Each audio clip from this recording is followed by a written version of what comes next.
if the solution to the Nigerian problem in terms of security is getting the US involved, however, before we came to that conclusion, we said that the Nigerian government are in cahoots with the whole terrorist or whatever group is in charge of insecurity.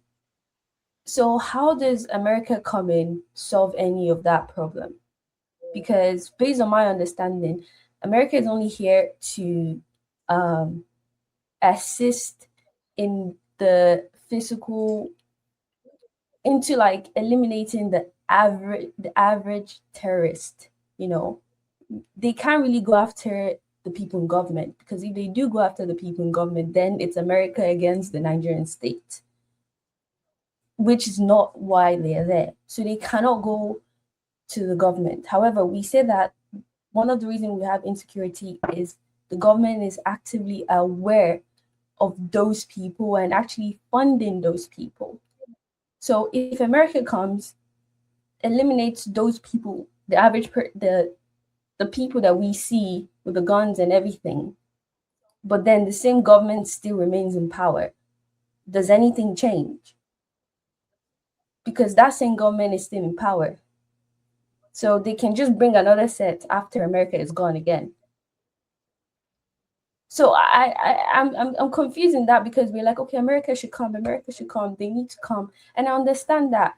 Okay. I understand the fact that there is this whole tiedness to the Nigerian government. Okay, for example, I've listened to Mr. KJ, and he talks about, or anyone here on this platform, you talk about in your youth, Nigeria was doing the same thing.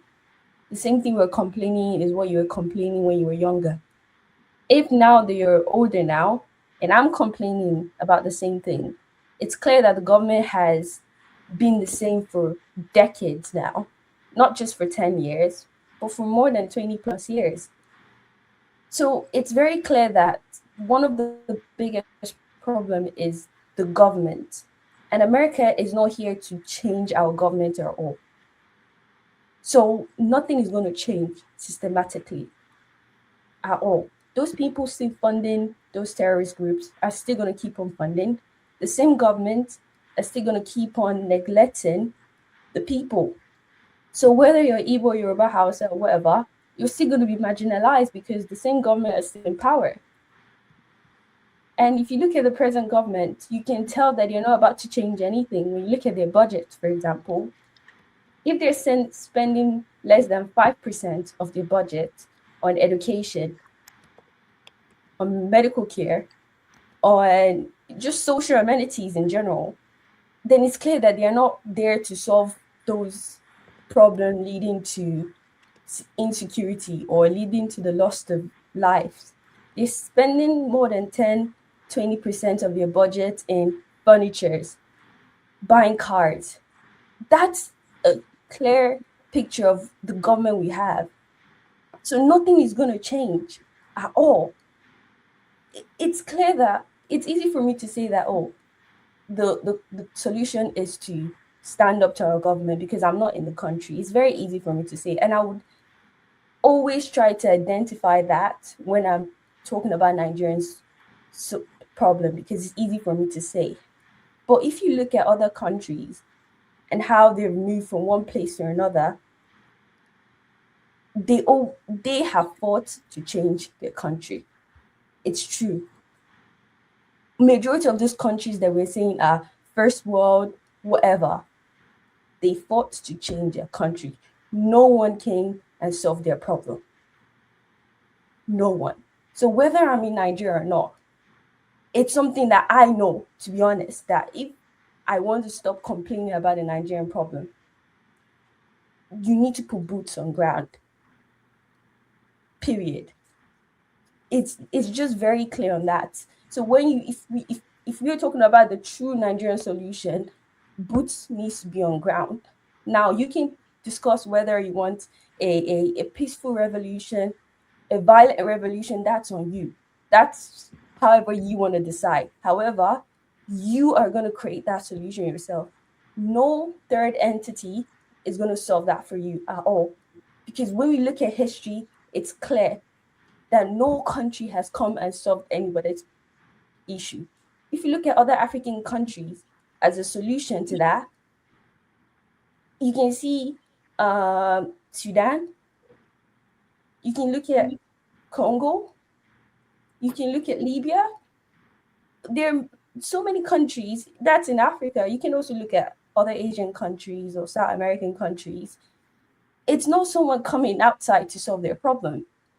But when you look at countries like, for example, Singapore, they solve their problem themselves.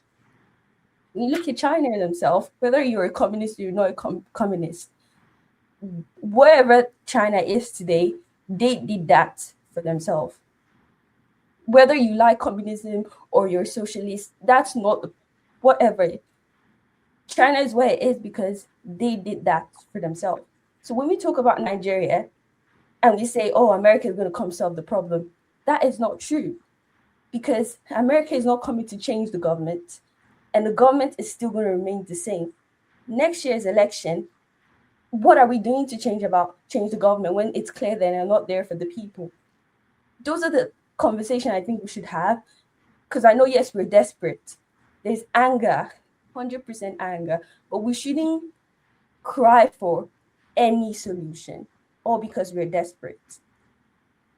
We should be, to an extent, critical about the kind of solution we want for Nigeria and be honest to ourselves about that. Because I think it's a bit of a confidence issue when it comes to Nigeria. There's a lack of confidence that we have.